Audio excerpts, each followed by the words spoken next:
we are going to cover the Border Terrier head. Now, honestly, with the Border Terrier, you kind of are left with just the head because the body and jacket is pretty much stripped down. So you can see that we've already done all that. All this is lovely, cleaned up, nice and crisp. She has a couple of straggles, but we're not going to worry about that. We're going to go to her head. So this is the beautiful little opal. And you can see that even grown out, she's quite cute, quite stunning. Hey, Opal? She's like, no, I'm gonna rest my head on your hand right now. He loves this.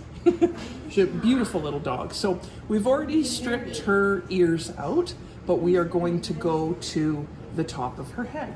So for me personally, I'm using this stripping knife. It happens to be the old Greyhound stripping knives. I like it because it fits my hand. Do what works best for you. A lot of people really like the stripping knives again, and then or go old school and just pull with your hand. It really is preference to what you prefer. Now, when we are stripping out a head like this, we always want to work back and with the lay of the coat, unless you are doing some sort of correction, whether it's a cowlick or something along those lines. So the thing that we sort of have to think about, there you go, sweetie, just so you don't have to worry about it. We're gonna show you what a Border Terrier head looks like when we've done half of the head. So what ultimately I'm gonna do, you can see she's very comfortably resting in my hand with no desire to move or leave. So all I'm gonna do is move my hand further down just so I can put a little bit of pressure on her muzzle. You can see by her tiny, tiny little eye blink and the look of my thumb that there is not much pressure there at all. Now with stripping, obviously we keep the knife fairly upright, and then we're taking the outer layer of coat only and pulling it straight back, okay? So if we're gonna go really slow, and you can see the coat that we took out. I know I keep putting it against my flesh and it's the same color, so that's silly. So, but what we're doing is ever so gently pulling this almost dirty blonde, sure, let's go with that color, out. And again, no pressure in my thumb. I probably could just do that. I'm just worried that if I'm pulling too hard, that I'm pulling this flesh, so I'm just putting a little bit of pressure so that I'm not potentially tugging on her skin. As I get closer to the eye, I'm gonna go away from my rock and away from my stripping knife and go to my rock. Hey, bud. Oh, you're a good girl. Now here, I'm just gonna flip that ear out of my way, and we're gonna come down this cheek. Oh, she's a good girl. So you can see here, she's not moving at all. She's very much just resting her head in my hand. Right? But you can see how quickly and how easily that stripped right out. Now, the first question I always get from everybody is, well, how far down do you strip? How do you know where to go to? And it's funny because it's the easiest question and the hardest question to answer all at once. On this little girl, it was really easy to see that we wanted to go to that beautiful deep red that she has. That I think it would be considered a red Wheaton, but don't quote me. And she goes down to that quite easily. Now there are other dogs that would have more rotations, more layers of coat than what she has. And so the thing is that you would have to go down to whatever stopped being an easy pull, and that gave you a color unity. Sometimes when they have no rotation of coat, then it goes naked, and it would be like quite literally down to the skin. So it just depends on the dog. So there's no 100% answer for it. You kind of got to go with what looks best.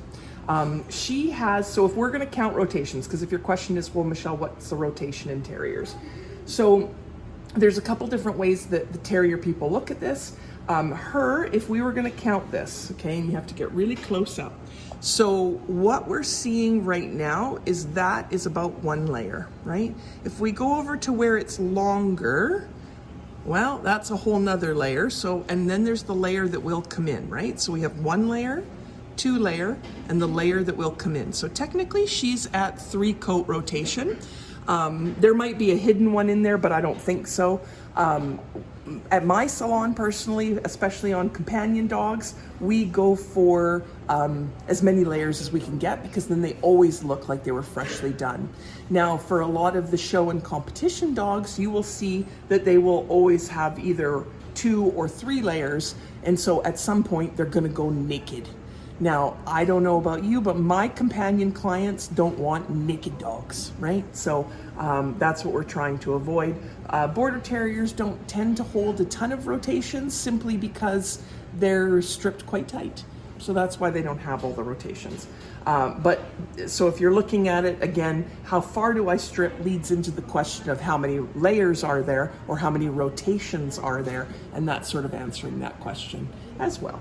So anyways, we're gonna go back to this. The other thing that I absolutely love, I was given this by a terrier person years ago, and it is if you can see it, flat nose tweezers. And they're wonderful because when you're working on this inside part, you can very easily, without, you're not poking the dog because it's flat tweezers, and it can get in there quite nicely. Now, I do that because obviously I'm a bit of a silly Billy, is that when I do this with my fingers, I usually, for whatever reason, why I have a bandage on my finger, is I put my own thumbnail through my own flesh. Now, hey, I'm just saying, obviously I have moments, but it is what it is, so yeah. But so if you want to avoid that, the flat nose tweezers work really nice for getting between eyes and doing detail work without having many issues, right? Now, when I go, don't watch yourself, little one. When I am in between eyebrows, like they don't technically have eyebrows, but they kind of just have bushier brows, right? Like definitely not a schnauzer eyebrow. That's not what we're going for. But when we look at this, here, baby, I know you're trying to rest. I just don't want to pull on your little head. Oh. What, the only 3 hairs on her head that don't want to strip out are on the top of her head? Oh, beautiful girl. She's so good. So, if we were going to look at this. Hey, baby dog.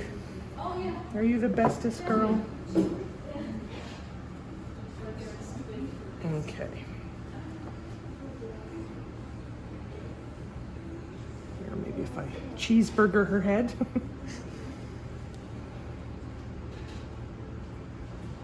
And I'm only doing this so I'm not pulling on this skin, so it's nicer for her. I know, I'm totally cheeseburgering her head. I can't help it. You will have to forgive me for the look. And then we'll get in between here. Now, doing this with my fingers, because I took some of that out with the flat nose tweezers, becomes really easy. Like you see how quickly that came together. And then because this coat, sorry baby, because this coat comes out so easily, we can even get this coat in front of the eye. Again, when you have a bandage on your finger, suddenly it becomes difficult to strip.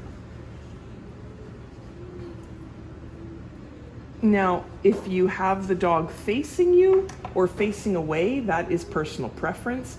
We just have to know that everything that we strip, we do with the natural lay of the coat, right? So unless I was doing corrective work, now the question might be, okay, well, what's corrective work? So say she had a really ugly cowlick right in the middle of her head that wasn't, say it was pointing that way versus up. We would want to pull that cowlick in the direction we would want the coat to come in so that it corrects that cowlick. And you can move a cowlick up to about a ½ an inch, 3/4 of an inch in any direction. You just have to work at it, right? I was very carefully moving her head because she's literally like putting all of her weight in my hand right now, and I just find that funny. So do you see how we are keeping a little bit of a brow? A little bit, like not quite Groucho Marx, but a little bit more like your grandpa. It's kind of old man eyebrow. No, I don't want to. She's got whiskers in here, so I just don't want to pull it a whisker, which is why I was trying to be quite gentle. Hey, baby. We're just trying to get this cheek. You don't want to accidentally grab anything that you didn't mean to, so that's why I like to fold that ear out of my way. And then we're going to strip just sort of under. So if you can see, if I brush this and get my handprint out of it, do you see the natural line that her cheek makes? So we're going to strip this out, right? Ultimately, this will get stripped, just not as tight, but we want this nice and tight because again, that's going to help her look very ottery. Right? We just giggled because a shepherd that's sitting in the sauna right now had words to say about that. So I'm using the rock because it's a little bit more, not gentle per se, but I just don't worry about it around her eyes. I am pulling her skin back a little bit, and it's just so I'm not tugging at her flesh. I want you to understand that and how gentle we are really being around this, because you can see the noose is not attached to anything. I just have it there for safety in case she spots our pussycat. But this isn't stressing her out at all. I'm gonna pull this coat forward with my thumb. I'm gonna put her nose to the sky just to get a couple of these hair. Honey, you gotta actually I'm not holding your whole body up. Makes me giggle. She's trying to lay down, which is a lot harder for you guys to see if she lays down. But right, like, see how we're cleaning up everything underneath that head. And so very quickly and very roughly, you can see the difference. Again, she's not bathed. We haven't done any finishing work. We are only doing the stripping, but you can see how that looks on her skull, how her ear is clean, her between her eyes, down through her cheek and under her eye is all nice and molded. We'll take a little bit more under here. It's just a slightly harder pull. But you can very much see where this shape is taking us to very much look like an otter. I think the only thing that I might do with a rock is come through here. Sorry. And I'm not going to strip it off. I don't know if you can see. I'm just trying to bring back some of the coarseness around her beard.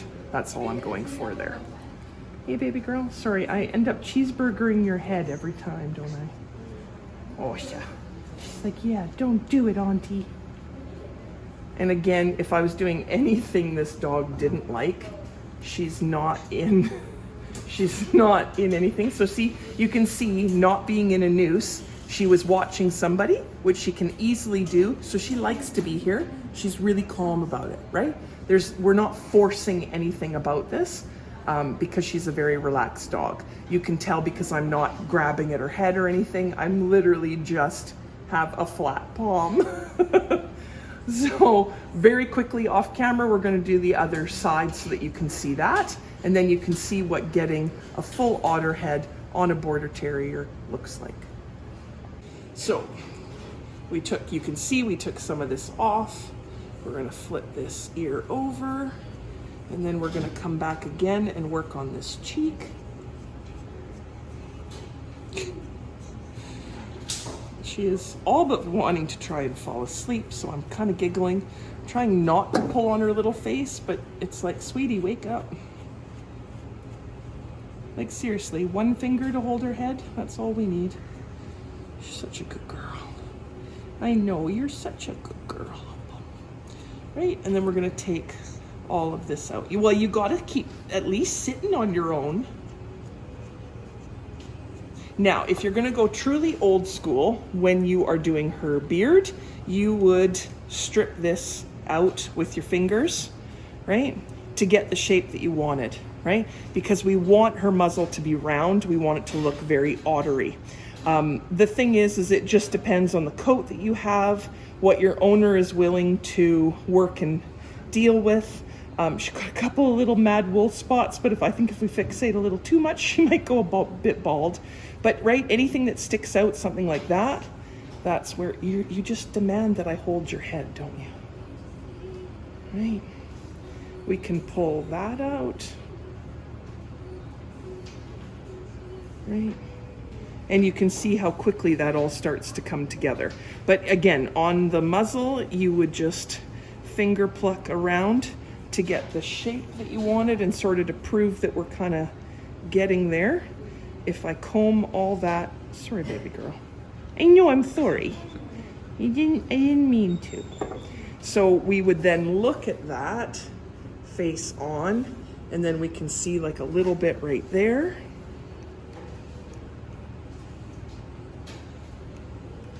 Right, so we would pull that out. Of course, now it has my thumbprint in it. But for the most part, I think we have fairly round, but you would just end up looking at that to make sure that it was nice and taken care of. I can see a couple of hairs over in this ear, right?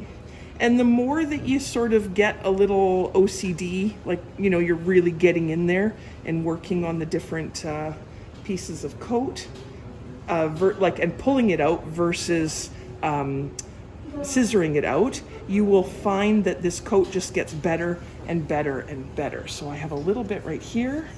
So just so I have a really clean cheek, I'm just going to use the rock. There we go. Right, and you can see really quickly how that all comes together. And that's before the bath, and she is super cute. So if you're looking at doing a Border Terrier head, again, the work that you would do before the tub, now she'll get her bath, and then any refined work of anything we see sticking out once she's all clean and dry. But there you go, that's a Border Terrier head.